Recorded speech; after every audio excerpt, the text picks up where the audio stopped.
$1,000. For some, this is pocket money for the week. For some, it's an annual salary. And for some, it is an unattainable dream.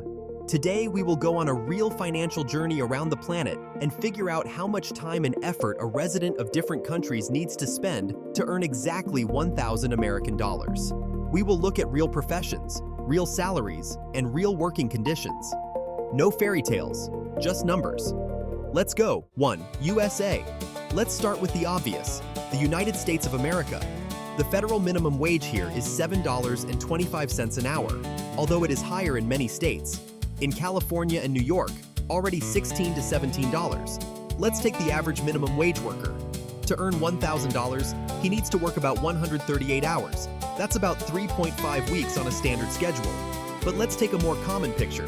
A tipped waiter in New York makes $25 to $35 an hour. For him, $1,000 is 30 to 40 hours of work. That is, less than a week. A programmer in San Francisco earns an average of $120,000 a year. That's $57 an hour. He needs $1,000 in less than 3 working days. Withdrawal in the USA, from 3 days to 3.5 weeks, depending on the profession and state. 2. Germany.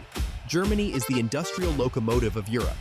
The minimum wage here is 12.41 euros per hour, about $13.5 at the current exchange rate.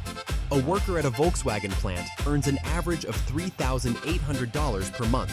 $1,000 is approximately 8 to 9 business days. Nurse in a Berlin clinic, $3,000 to $3,400 per month. $1,000 for her is 10 to 11 days. Mechanical engineer, $4,800 to $5,800 per month. It only needs 6 to 7 days. An important nuance: taxes are high in Germany. The employee pays from 30 to 45% of taxes and social contributions. So, dirty salary and real money in hand are 2 big differences.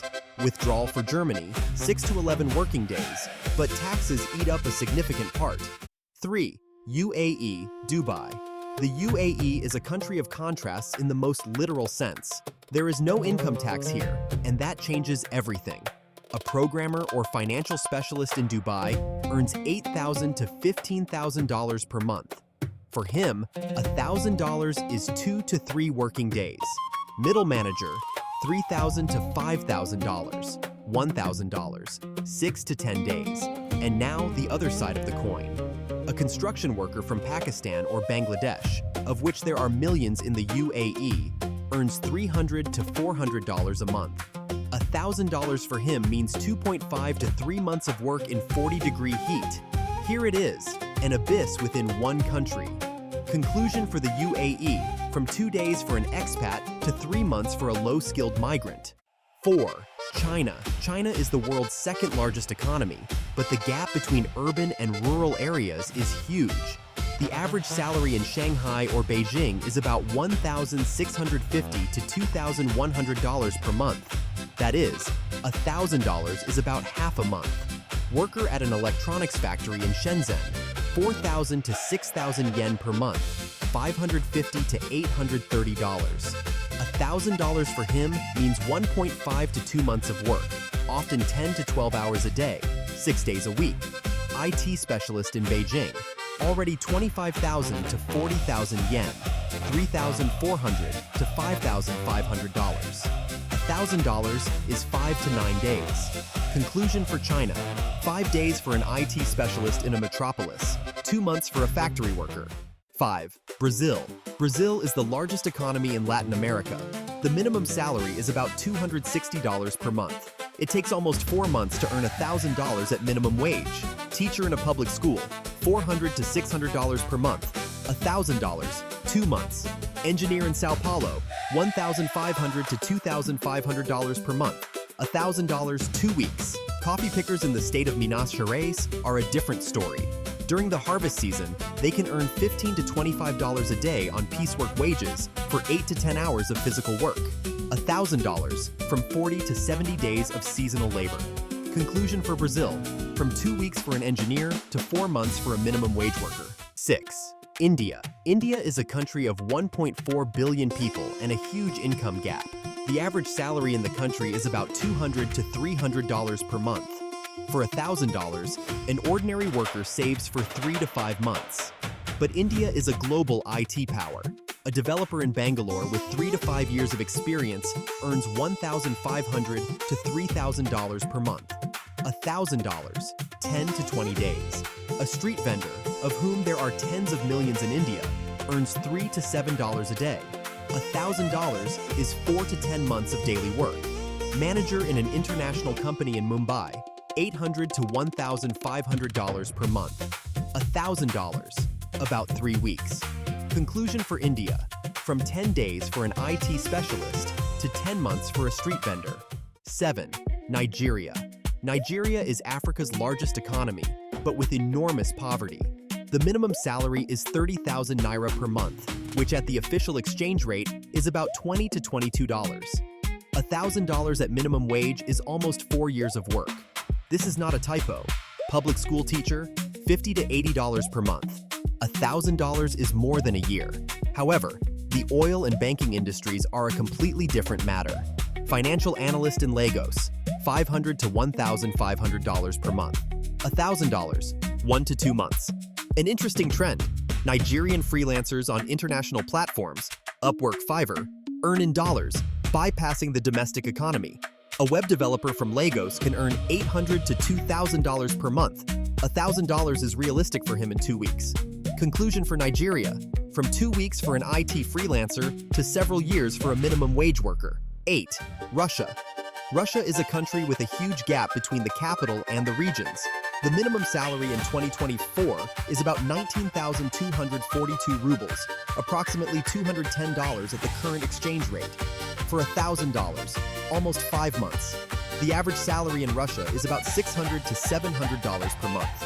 Converted at market rates, $1,000 is about 1.5 months. Moscow lives by different rules. The average salary in the capital is $1,100 to $1,300. $1,000 is almost exactly 1 month of work. IT specialist in Moscow or St. Petersburg, $1,600 to $3,300. $1,000, 8 to 15 days. Doctor in the region, 40,000 to 60,000 rubles, $430 to $650. $1,000, 1.5 to 2 months, and this is with a busy schedule. Conclusion for Russia, from 8 to 15 days for a Moscow IT specialist to 5 months for a minimum wage worker in the region. 9. Vietnam. Vietnam is one of the fastest growing economies in Asia. The minimum salary is from $140 to $200 per month, depending on the region. $1,000, 5 to 7 months. Worker at a Nike or Adidas clothing factory, $200 to $280 per month. $1,000 means 4 to 5 months of labor in poorly ventilated workshops. Programmer in Ho Chi Minh City, $800 to $1,500. $1,000, 3 weeks, 1 month. Owner of a tourism business or guest house in Hoi An during high season, $1,000 to $3,000 per month. But this is entrepreneurship, not hiring. Conclusion for Vietnam, from 3 weeks for IT to 7 months for a factory worker. 10. Switzerland. And finally, a country where money seems different in size. Switzerland is one of the most expensive countries in the world, and the salaries here match. The minimum wage in the canton of Geneva is approximately $28 per hour. $1,000 is about 36 hours, that is, less than a week. Bank clerk in Zurich, 8,000 to 12,000 Swiss francs per month, 9,000 to $13,500. $1,000 is 2 to 3 business days. But the context is important. In Switzerland, renting an apartment in Zurich costs $2,500 to $4,000 per month. So $1,000 is less than one rent. The purchasing power here is completely different. Withdrawal in Switzerland, 2 to 5 working days, but the costs are appropriate. Let's sum it up. How many days does the average worker need to earn $1,000? What do we see? First, profession is more important than country. An IT specialist in Nigeria earns $1,000 faster than a cleaner in Germany. Second, the number $1,000 has a completely different meaning in different parts of the world. In Switzerland, this is less than a week's rent. In Nigeria, this is the annual income of an average teacher. Third, globalization and the internet are blurring the boundaries for those who know how to sell skills online. A freelancer from Vietnam, Nigeria, or India today competes in the same market with American specialists. Fourth, behind the dry numbers are real people, their working conditions, their dreams and limitations. Earning $1,000 at a factory in Vietnam in 5 months and earning $1,000 in a Zurich bank in 3 days are two different worlds. Money is the same on paper, but the path to them is completely different. If you were interested, subscribe to the channel and write in the comments, what country do you live in and how many days do you need for $1,000? It will be interesting to compare. See you in the next issue.